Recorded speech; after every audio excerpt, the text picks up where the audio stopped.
Desde los estudios de NTC, la red independiente presenta Noticias 1. Esta noche en Noticias 1, la alcaldesa de Bogotá ordena quedarse en casa a las familias de todos los contagiados. En el pico del contagio, ladrones hurtan equipos médicos del único barco hospital del Pacífico colombiano. Presidente del Colegio Médico de Bogotá critica a las EPS por sus servicios a los pacientes COVID.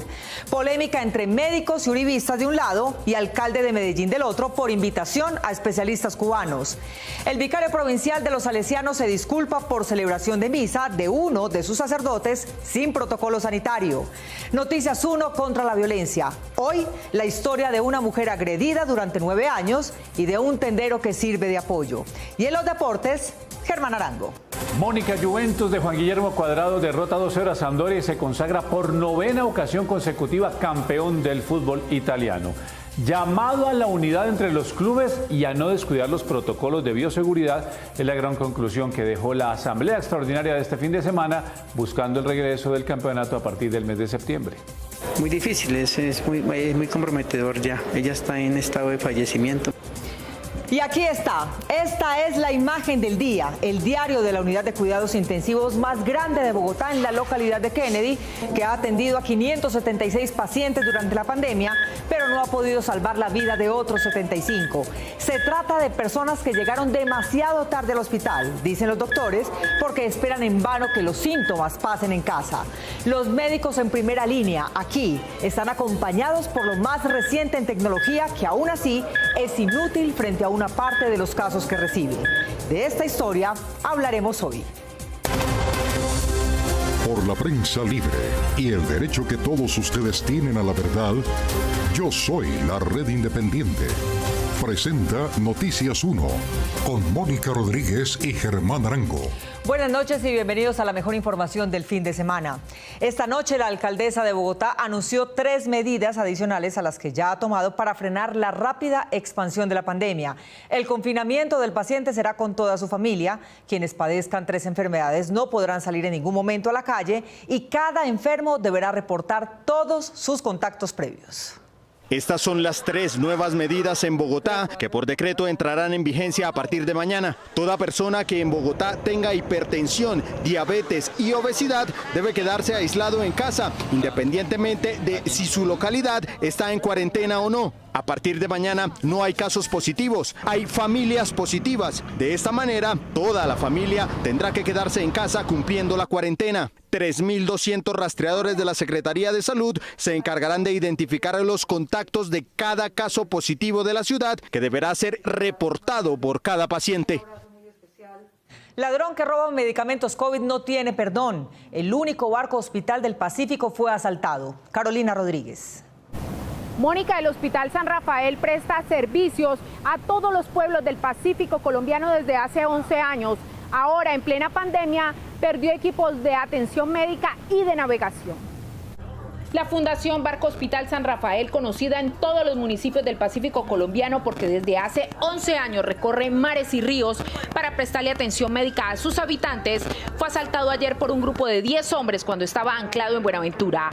La banda criminal robó aparatos indispensables para dictaminar el estado de salud de los pacientes y además computadores y otros productos que servían a las comunidades. El valor de los robados se calcula en 400 millones de pesos. La embarcación llega por temporadas a la parte continental del barrio Kennedy de Buenaventura y presta atención a más de 60 personas diariamente.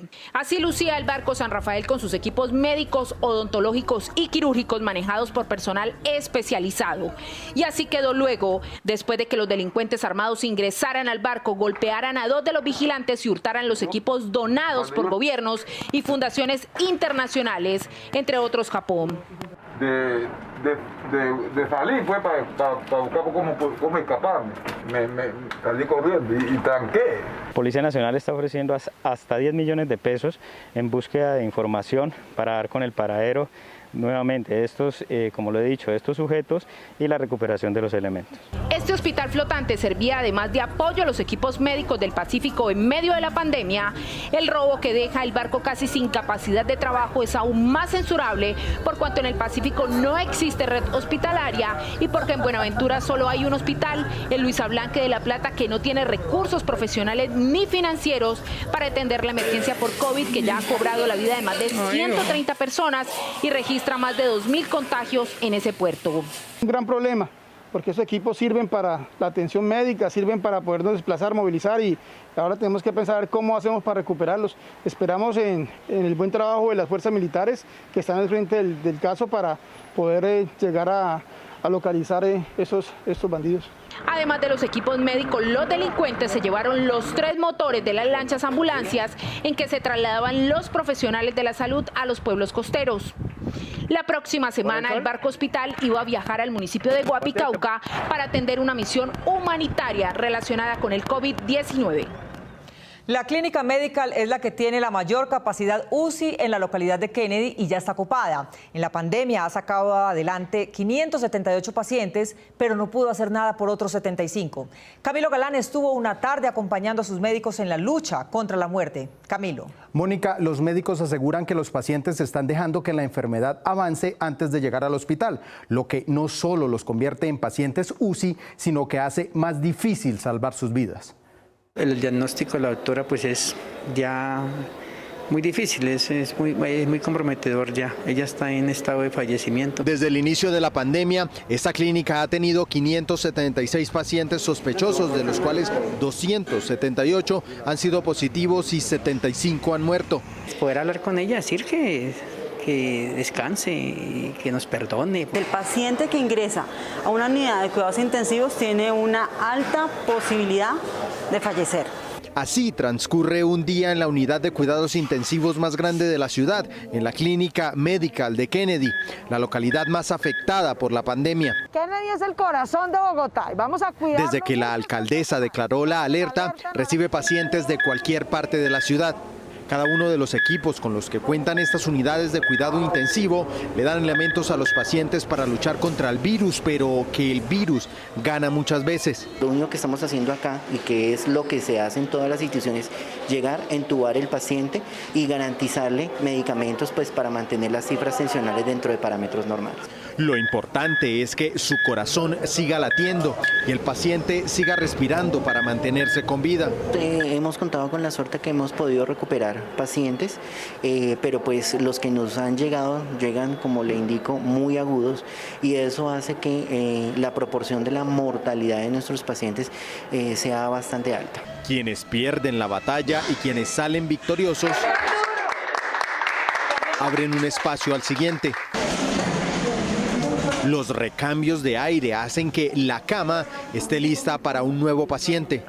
Aspira los microorganismos que están en el aire y eso hace que podamos garantizar la efectividad de la cama en 30 a 45 minutos. En el cuarto piso hay otra unidad de cuidados intensivos COVID con 15 camas. Todas están ocupadas con pacientes críticos. El drama del momento no nos permitió entrar. 2 pacientes estaban siendo reanimados, pero las esperanzas de vida eran pocas, pues muchos de los enfermos acuden a las clínicas y hospitales cuando ya está siendo demasiado tarde. En su casa 5, 6, 7 días y ya cuando ven que la condición clínica pues no mejora, asisten a los servicios de salud. Y es ahí cuando los pacientes requieren una ventilación mecánica y es mucho más complicado sacar adelante un paciente en condiciones críticas. En las unidades de cuidados intensivos, estos profesionales, quienes a pesar del agotamiento por la carga laboral y desgastados emocionalmente por todas las vidas que se han perdido en tan poco tiempo, siempre tienen una tarea pendiente. Hoy en la clínica se perdieron vidas. Algunos de ellos, antes de pacientes críticos, fueron ciudadanos desobedientes que pasaron por alto nuestra única defensa actual contra el virus: el distanciamiento, el uso del tapabocas y el lavado de manos. Una razón para que los pacientes estén llegando al hospital cuando ya se hace más difícil salvar sus vidas podría estar en la queja del Colegio Médico de Bogotá, que los resultados de las pruebas están tardando y que hay obstáculos para la atención en las EPS. Dayana Cruz. Mónica, además del cansancio, el trauma y el exceso de trabajo, los médicos se enfrentan a la lentitud de las EPS para responder a los enfermos y notificar a los contagiados, según explica el presidente del gremio. El presidente del Colegio Médico de Bogotá, Herman Bayona, advirtió que las EPS no están respondiendo adecuadamente frente a la atención de pacientes en medio de la emergencia por la propagación de la COVID-19. Lo hemos vivido en carne propia, no responden de manera pronta al llamado de sus afiliados. Van tardíamente a hacer la atención o a buscar las pruebas y también se demoran muchísimo en la respuesta de esas pruebas y tampoco hay un seguimiento adecuado, continuo sobre los pacientes que ya son positivos y están aislados en sus casas, siendo ellas las más beneficiadas económicamente en este momento de pandemia, deberían aportar muchísimo más. Para el doctor Bayona, la situación del sistema de salud es crítica, pues no solo se trata de disminuir el porcentaje de ocupación de las unidades de cuidado intensivo, sino de realizar acciones para evitar hacinamiento en las mismas. La primera es el tema de los servicios de urgencias, que en algunos lugares ha llegado al 150 y hasta el 200% sobre su capacidad. Y la segunda es el tema del personal médico. Realmente hay una gran saturación en el tema laboral, hay cansancio físico, mental, emocional. Asegura que muchas de las muertes por coronavirus no solo ocurren en las UCI, sino también en las camas de hospitalización, incluso en las casas de los pacientes. Un mayor número de funciones por fuera de las unidades de cuidado intensivo, en piso y en casa. Esto tiene que ser motivo de investigación, pueden ser por muchas causas, entre ellas claramente las barreras de atención que hay por parte de las EPS. Finalmente advirtió que ya hay hospitales a tope en la capital por COVID-19 y hasta sin puntos de oxígeno. Hoy Colombia reportó 8.181 contagios nuevos y 256 vidas perdidas por el COVID-19. En la semana podríamos redondear un promedio de 8.000 casos por día y 200 muertos, que marcan el ritmo de nuestras cifras. ¿Cómo estamos con respecto a la pandemia en el mundo? Ignacio Gómez y nuestro equipo gráfico prepararon el siguiente informe. Las matemáticas están dando mejores resultados que la biología en la identificación del comportamiento del virus. Hace 8 días nos dieron la oportunidad de predecir que hoy Colombia estaría en el puesto 15 de la pandemia por número de infectados y en el 16 por nuestro número de muertos.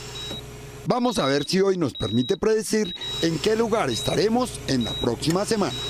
Desde mayo pasado el ritmo del crecimiento de casos en Colombia ha sido mayor que el de otros 30 países, entre ellos Ucrania, Filipinas, China, Egipto, Indonesia, Argentina, Francia, Alemania y Bangladesh, que tienen una población mayor que la de Colombia. Se trata de saber el ritmo al que crecen las cifras de los que están por encima de nosotros. Si este ritmo es lento, los alcanzaremos. Estas son las cifras de Italia, que ya vivió sus momentos más difíciles con hasta 1.000 muertes diarias y ayer reportó 274 contagios y 5 muertes. Esta es la de Arabia Saudita, ascendente, a un ritmo de 2.200 contagios, pero ya pasó por los 5.000 contagios diarios. Esta es la de Pakistán, que ya tuvo picos de 5.000 casos diarios y ayer reportó 1.500 y 24 muertos. Encima está la de Irán, ya a la baja, con un rebrote, y hoy crece a 2.300 casos y 195 muertes por día, parecida a nuestra cifra actual. Y en el 10º puesto está el Reino Unido, que ya tuvo picos de hasta 1.500 muertes diarias y hoy crece a 750 casos con 75 muertes por día. Es decir, 4 de los países que están por encima de nosotros hoy no lo estarán así la próxima semana, porque el crecimiento actual de sus cifras es más lento que el de nosotros. Es posible entonces que también desplacemos de su lugar al Reino Unido y entremos así en el top 10 de la pandemia. Pero es también claro que en nuestro país no va a cobrar tantas vidas como en Italia, España y el Reino Unido. Surgió hoy una polémica sorpresiva en Medellín cuando el alcalde Quintero le pidió al embajador cubano traer una delegación de médicos para apoyar los pacientes COVID de la capital antioqueña. Juan Fernando Barona. Mónica, sindicatos de médicos colombianos protestaron por la invitación, con el argumento de que en Colombia hay suficientes profesionales para atender la emergencia sanitaria. Y terciaron los uribistas del departamento porque no están de acuerdo en que vengan al país médicos comunistas.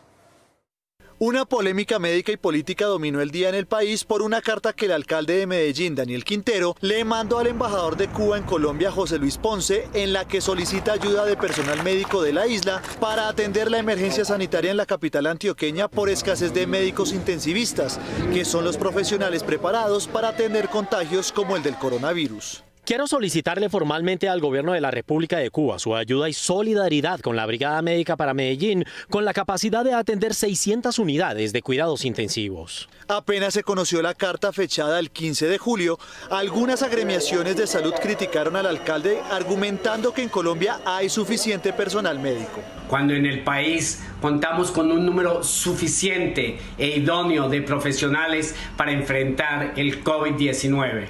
La Sociedad Antioqueña de Anestesiología y Reanimación también manifestó su preocupación. Según dijo, se ha ofrecido para apoyar la emergencia, pero no ha recibido una respuesta clara de acuerdo a su propio relato. Sin que a la fecha hayamos sido convocados o se haya emitido una respuesta clara al respecto. El Partido Centro Democrático de Antioquia, que no acompañó la aspiración de Daniel Quintero a la alcaldía, terció en la polémica. El exgobernador Luis Alfredo Ramos publicó un trino. La carta del alcalde de Medellín pidiendo médicos de Cuba es una ofensa a la democracia y una humillación al cuerpo médico de nuestra ciudad, capacitado como lo mejor de América Latina. La senadora María Fernanda Cabal también lo hizo. Colombia no debe tener ninguna relación con Cuba y la dictadura de los Castro, acostumbrada a instrumentalizarlo todo, incluyendo a sus médicos para exportar comunismo. El alcalde Quintero respondió que la atención de la emergencia médica, que en Medellín tiene cifras altas de contagiados y enfermos en camas UCI, está por encima de la política.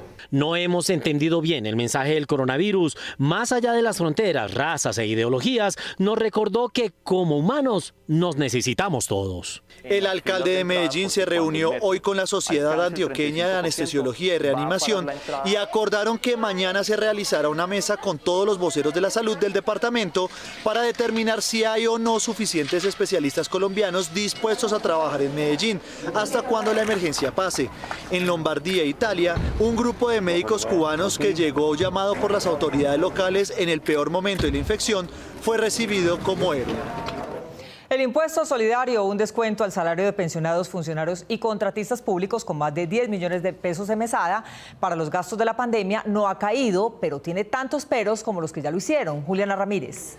Mónica, según el Instituto de Derecho Tributario, no solo por su falta de conexidad con la pandemia, sino porque viola acuerdos internacionales, de manera que además el gobierno tendría que devolver lo ya recaudado.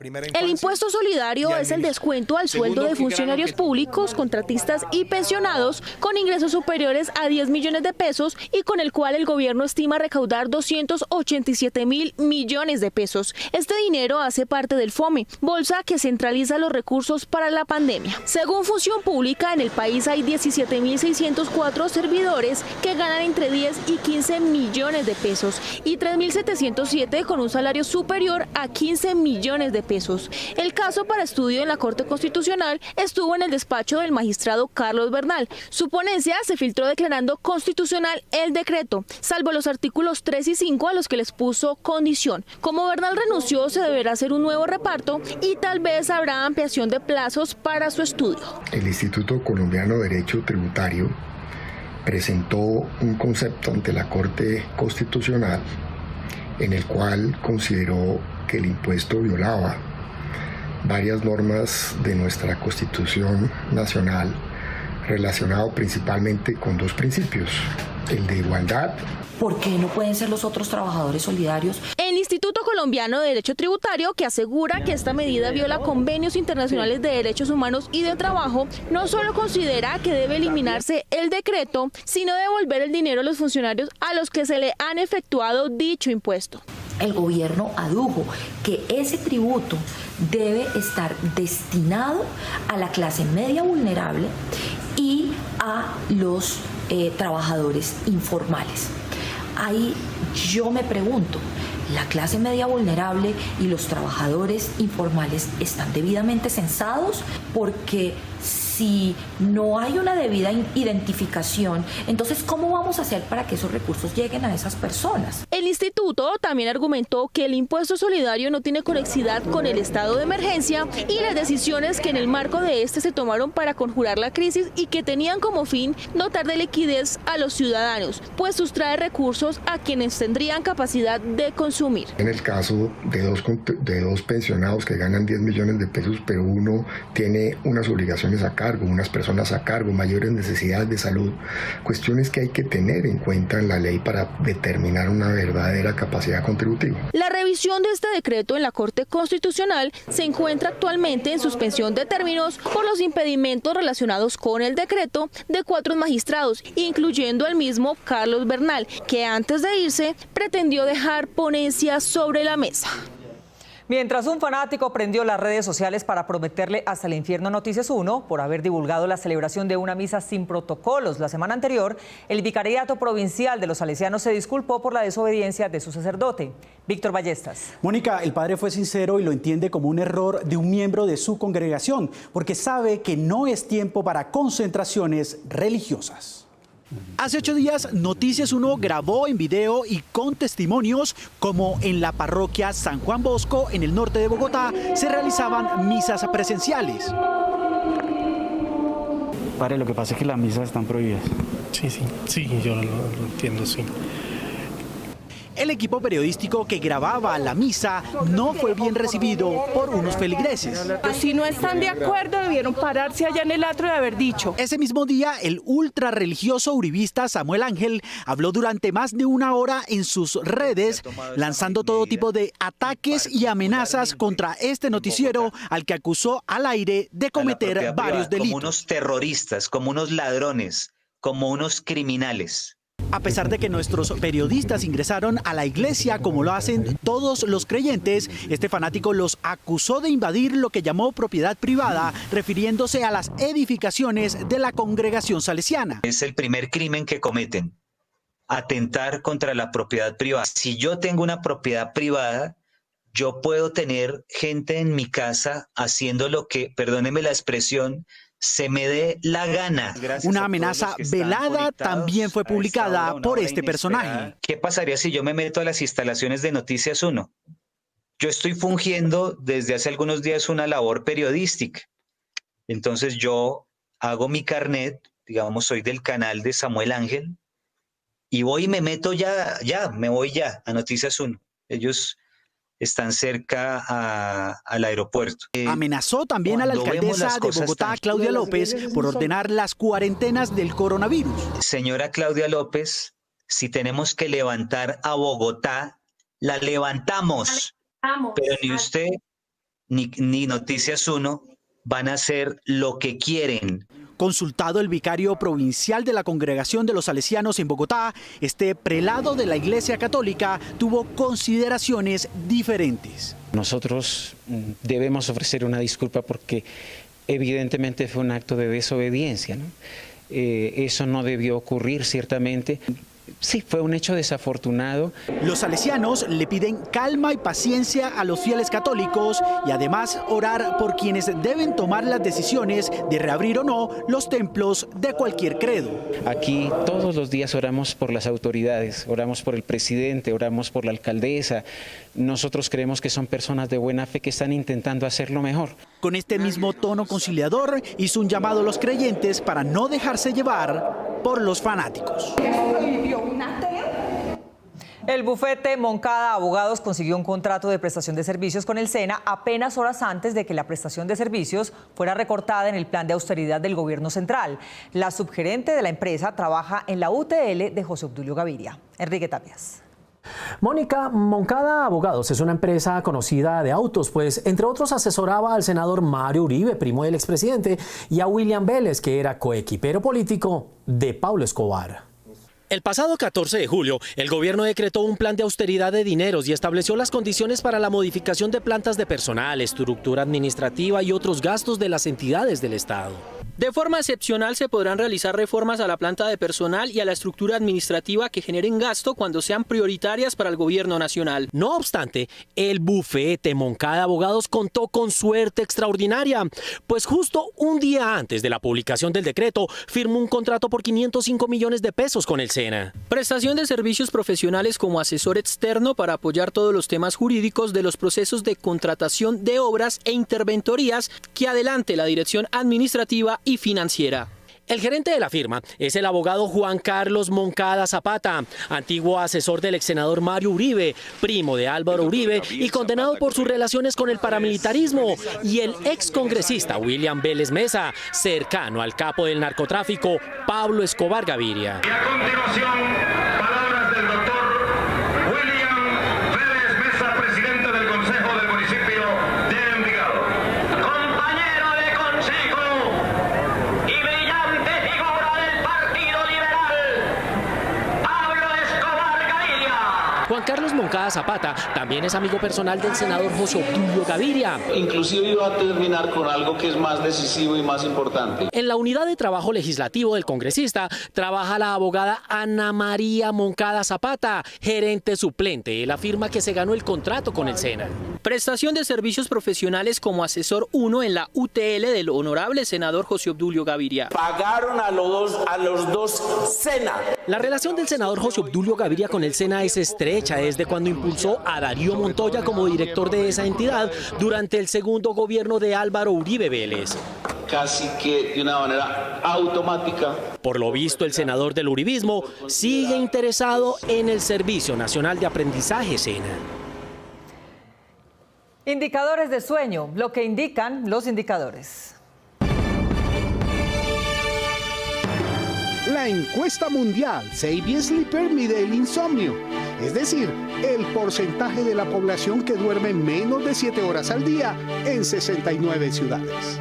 Tokio, Japón, está en el primer lugar, en el 11º Lima, el 13º es de Buenos Aires, el 19º es de México y en el 20º lugar está Bogotá. Esto indica que a Nueva York no la incluyeron porque nunca duerme. Esto es lo que indican los indicadores. Noticias 1 se une a partir de hoy a la Secretaría de la Mujer de Bogotá y a otras entidades que luchan contra la violencia de género para prestarles su apoyo a las víctimas. Les contaremos sus historias y cómo pueden conseguir apoyo en tiendas, farmacias y estaciones de gasolina. Noticias 1 contra la violencia. Juliana tomó la decisión de revelar que fue víctima de violencia en su hogar durante 9 años por parte de su expareja, con quien convivió 10. El maltrato inició con insultos y agresiones verbales cuando apenas llevaban 1 año de relación. Todo empieza por groserías, por insultos, que a veces para nosotras es algo que vamos tomando de manera normal dentro de una discusión de una pareja. Pero no es así, es apenas el inicio. Luego llegó la violencia física, después de discutir por celos y traición. Me laceró toda la cara, me reventó un diente, quedé con hematomas en todo el cuerpo y con 2 discos de mi columna dislocados. Juliana dice que no lo denunció porque pensó que no volvería a ocurrir. Sin embargo, meses después, los episodios violentos regresaron y cada vez eran más frecuentes. Así vivió casi 1 década, hasta cuando, gracias a los consejos de su familia, logró terminar su convivencia con el agresor y buscar ayuda. Llenarme de muchísimas fuerzas y de fortalecer muchísimo mi parte espiritual, también para recuperar un poco mi autoestima, porque yo tenía mi autoestima completamente por el suelo. Yo sentía y creía que no iba a ser capaz de salir de ahí y que me iba a morir. Como en el caso de Juliana, otras mujeres que sufren silenciosamente la misma tragedia diaria tienen la opción de acercarse a tiendas, supermercados o cadenas de farmacias para reportar su situación de riesgo en desarrollo de una estrategia que activó la Secretaría de la Mujer de Bogotá, en donde las víctimas de maltrato pueden denunciarlos, acercándose al encargado de estos establecimientos. Juan Sebastián Pinzón, supervisor de una tienda de Uno en Bogotá, ha atendido a varias mujeres que se han acercado a él para denunciar. El protocolo a seguir es indicarle que está en un lugar seguro y preguntarle si quiere hacer la denuncia pues formal. Ya después de esto se hace la denuncia, se le toman los datos a la persona y se hace la denuncia. Los encargados de las tiendas se comunican con las oficinas públicas encargadas de prestarles asesoría y protección a las víctimas. Ya regresamos con la historia de los soldados perdidos en Guaviare. Este es Noticias 1, la red independiente. La ponencia que ordena investigar a Gustavo Petro por haber recibido aportes por 365.000 pesos de funcionarios públicos para su campaña no fue propiamente estudiada por los magistrados que la aprobaron, sino que hacía parte de un paquete que se aprobó con números y no con nombres. Eduardo López Júquer. Mónica, el magistrado Luis Guillermo Pérez y otros dos que hablaron con Noticias 1 dicen que se sienten asaltados en su buena fe, pero el ponente insiste en que más allá del monto, funcionarios aportaron a su campaña y eso está prohibido. La noticia de apertura de investigación al senador Gustavo Petro por 3 donaciones que suman 365.000 pesos tomó por sorpresa a la mayoría de los integrantes del Consejo Nacional Electoral. Su ponente, el magistrado Renato Contreras del Centro Democrático, aseguró que la investigación y la decisión están ajustadas a derecho. 2 docentes y una funcionaria de la Contraloría General de la República hicieron aportes a la campaña presidencial del doctor Gustavo Petro. El magistrado Contreras sustentó su ponencia en el artículo 111 de la Constitución, según el cual ningún funcionario puede hacer aportes a campañas electorales. Los montos son de 95.000, 120.000 y 150.000 pesos. Además, recalcó que la apertura del proceso fue una decisión de la sala plena. La decisión tiene 9 votos posibles, no hubo ningún salvamento de votos. Sin embargo, varios de los magistrados consultados por Noticias 1, que prefirieron mantenerse en reserva, piensan diferente al consejero del Centro Democrático. El magistrado Renato Contreras actuó de mala fe contra la corporación. Nos hizo aprobar una resolución sin debate alguno, haciéndolo pasar dentro de otras aperturas donde solo se leyeron los números. De acuerdo con el magistrado Luis Guillermo Pérez, además de camuflar su ponencia en un paquete global de resoluciones, el magistrado Contreras rompió un pacto de buena fe que había en el interior de la sala. Cuando tenemos un compromiso de que asuntos de trascendencia nacional se debaten ampliamente en la mesa y hemos nombrado comisiones de 2 o 3 magistrados, aquí con el agravante de que yo solicité previamente la rotación del expediente. Adicionalmente, el magistrado Pérez consideró que la compulsa de copias a la Corte Suprema y a la Fiscalía es una arbitrariedad jurídica que contradice el ejercicio de las garantías políticas. Aquí le damos garantías políticas a todas las fuerzas de la coalición gubernamental, a quienes han declarado independientes y también a las de la oposición. Ante los comentarios y señalamientos de ruptura del principio de imparcialidad del máximo tribunal de lo electoral, el magistrado Renato Contreras aseguró estar dispuesto a responder legalmente. Hace 10 meses un soldado desapareció después de que el ejército reportara un accidente durante una operación en Guaviare. Los cuerpos de 2 de sus compañeros aparecieron pero vestidos de civil y uno de ellos sin carne en su cuerpo. Carlos Cárdenas. Mónica, las familias han recibido versiones contradictorias del supuesto accidente y todavía preguntan por el paradero de su comandante. El 16 de septiembre del año pasado, un teniente y 4 soldados del batallón Joaquín París, con sede en San José del Guaviare, que adelantaban operaciones contra disidencias de las FARC, cayeron por un barranco al río Guaviare en el sector conocido como El Sarado. 2 murieron, 2 salieron ilesos y 1, el soldado Ismael Tordesilla, no aparece aún, a pesar de que han transcurrido 10 meses. Desaparecido por el momento. El entonces comandante de la 4ª División del Ejército, general Sergio Alberto Tafur, aseguró que ese hecho fue un accidente. Después del accidente sufrido por esta unidad militar. Pero las familias de los militares muertos no creen en esta versión del ejército. Al día siguiente del supuesto accidente fue encontrado el cuerpo del soldado Einer Hernández. Yo les dije a ellos que yo quería ir a reconocerlo y me dijeron que no. Entonces aumentaron las sospechas de los parientes de los uniformados que recibieron ataúdes sellados. No obstante, por los informes de medicina legal, se enteraron de que los cuerpos vestían prendas de civil cuando supuestamente los soldados cumplían una misión que los obligaría a usar camuflado. Leyendo el informe, también supieron si los cuerpos tenían señales de violencia. Él apareció con hematoma en la cabeza, de civil. El Ejército Nacional no nos permitió ir a hacer el reconocimiento del cuerpo independientemente de los procedimientos que tenga que hacer medicina legal. Del segundo cuerpo encontrado, el del soldado Ibarra, solo quedó la osamenta. Así lo describe el informe de necropsia. La cual nos decían que estaba solamente los huesos. Las familias de las víctimas dicen que los militares se contradicen en las versiones sobre el supuesto accidente. Muchos soldados están diciendo que hubo un cruce de disparos, porque hay un cruce de disparos en un accidente natural. Desde ahí vinieron puras mentiras del ejército. Después el ejército cambia de versión ese mismo día y dice que había sido un barranco que se había derrumbado. Otro misterio de esta historia es el paradero del teniente Yesid Barón Barbesí, responsable del grupo afectado y quien sigue sin presentarse. Cuando ocurrió el presunto accidente, el comandante de la 4ª División del Ejército aseguró que habló con él. Logró aplicar sus técnicas de supervivencia y salir al otro lado del río y posteriormente rescatado por nuestras tropas. El abogado de los familiares de los soldados muertos asegura que ese teniente sigue libre y dando una versión distinta a todas las anteriores. Sin ninguna orden de captura, de hecho comunicándose esta persona con los familiares diciendo que el responsable de ese operativo es el coronel de la base. Las versiones diferentes sobre el accidente parecen no tener fin. Fue que el teniente nos dice a nosotras porque él nos gusta y nos dice que fue encontrado y fue rescatado por un guerrillero. ¿Cómo así un guerrillero si el guerrillero es su enemigo?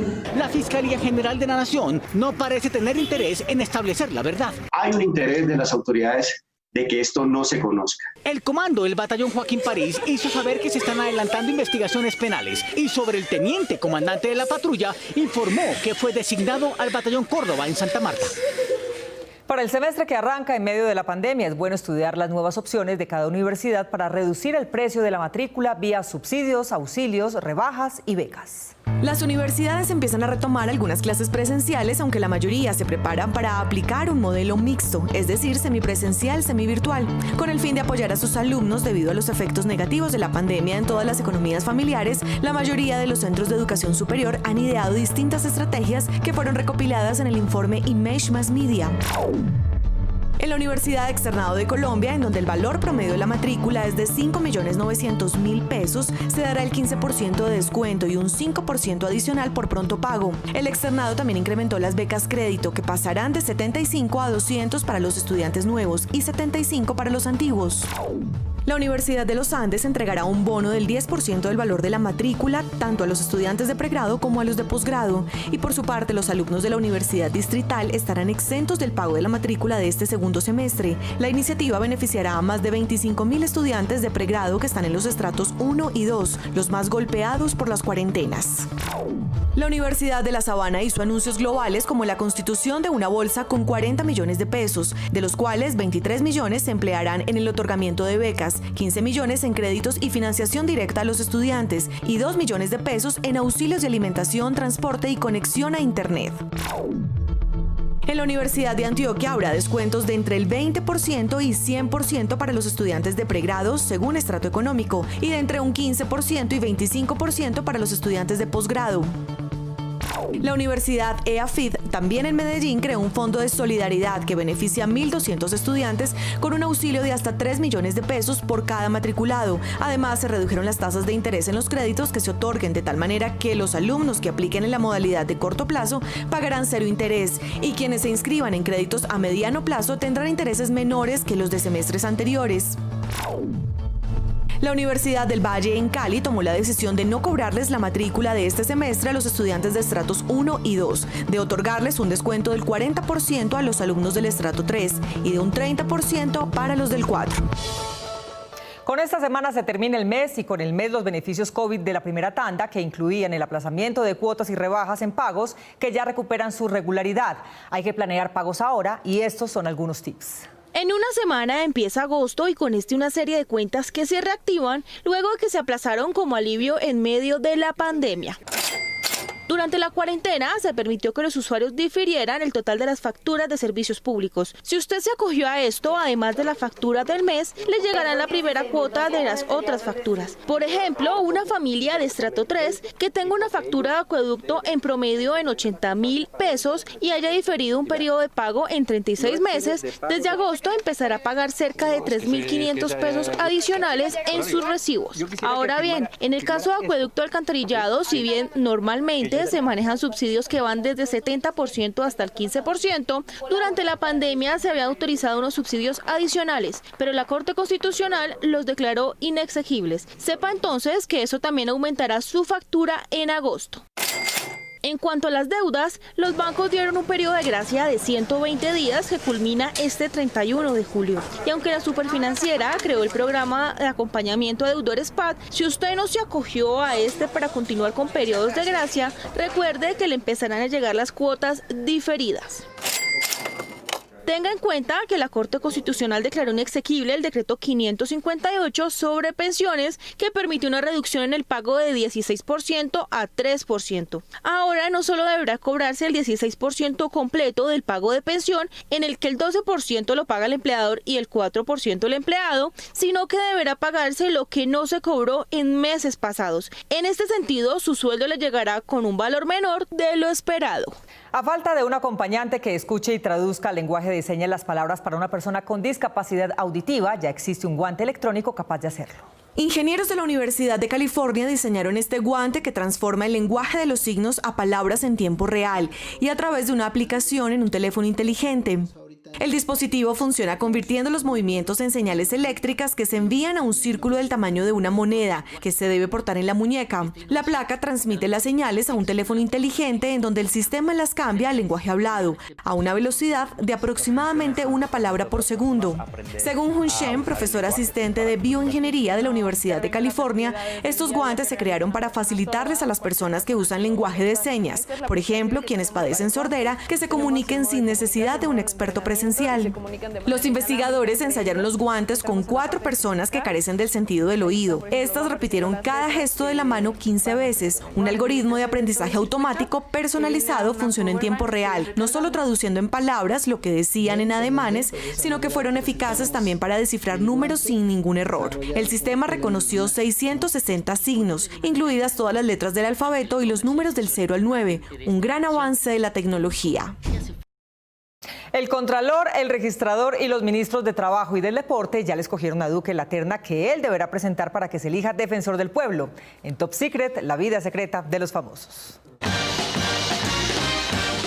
La renuncia del magistrado Carlos Bernal al preciado cargo de miembro de la Corte Constitucional, no obstante que fue elegido hace apenas 3 años para un periodo de 8, dejó con la boca abierta a sus colegas el jueves pasado. Muchísimas gracias, señores senadores, por este voto de confianza. Bernal acababa de presentar ponencia de constitucionalidad al decreto presidencial que creó el denominado impuesto solidario, según el cual los servidores públicos que ganen más de 10 millones de pesos deben aportar un porcentaje de sus ingresos a la emergencia sanitaria. La filtración del sentido de su decisión a los medios produjo molestia en sala plena, porque pareció que se hizo de manera premeditada antes de decir que se iba. Pues yo creo que la Corte Constitucional es una institución muy estable, legítima, duradera. En todo caso, la noticia sobre el retiro de Bernal cayó como una bomba. Started in 1850 in a farmhouse with 4 men, a priest, a teacher, a cook and a gardener. Bernal, conocido por ser un creyente ultracatólico, se radicará en Ohio, Estados Unidos, en una de cuyas universidades dictará clases. Se trata de la Universidad de Dayton, que imparte, según sus páginas, una educación católica y mariana, y cuyo lema principal es fe, servicio y comunidad. La universidad tiene un bonito campus y casas a su alrededor, en donde, según se lee, sus habitantes podrán reunirse para estudiar y para rezar. Muchas gracias. La familia del ex magistrado es tan religiosa como él, y por eso todos comparten la ilusión de irse de Colombia, en donde no han vivido mucho tiempo.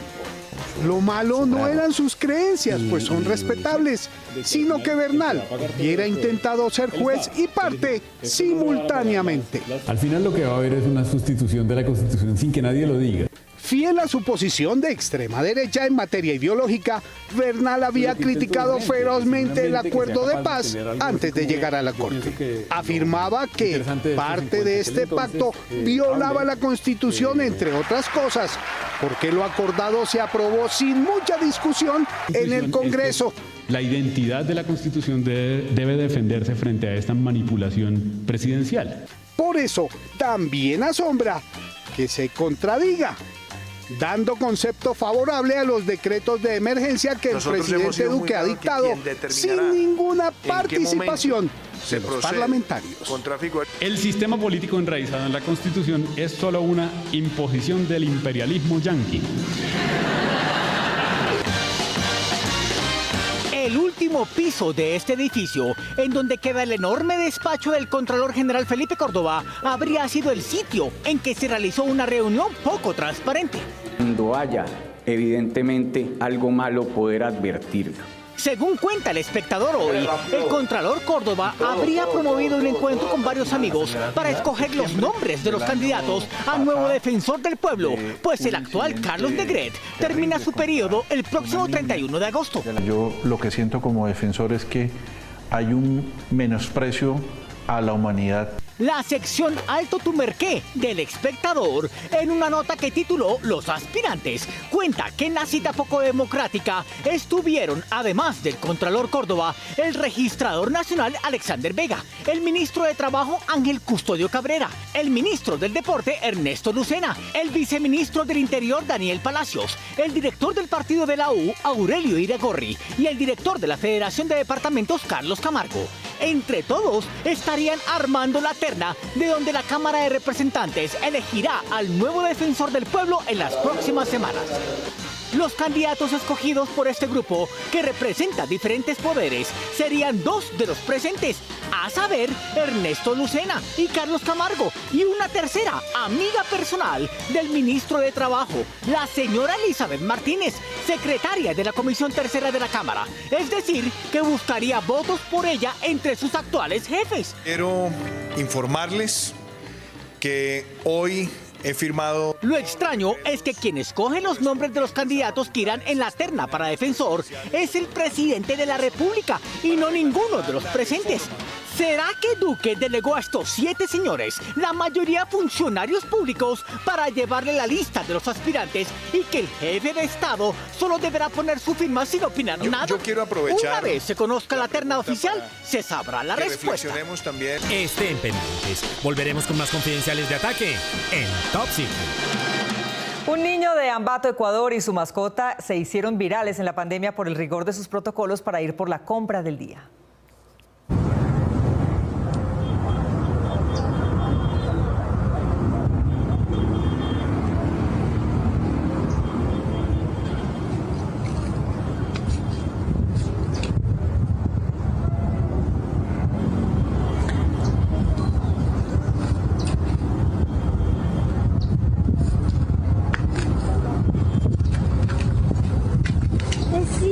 Hola, Bessie, ¿a dónde se va? No voy a Filet La Tigre y comprar también los huevos y la leche. Ah, ya, qué chévere, Bessie.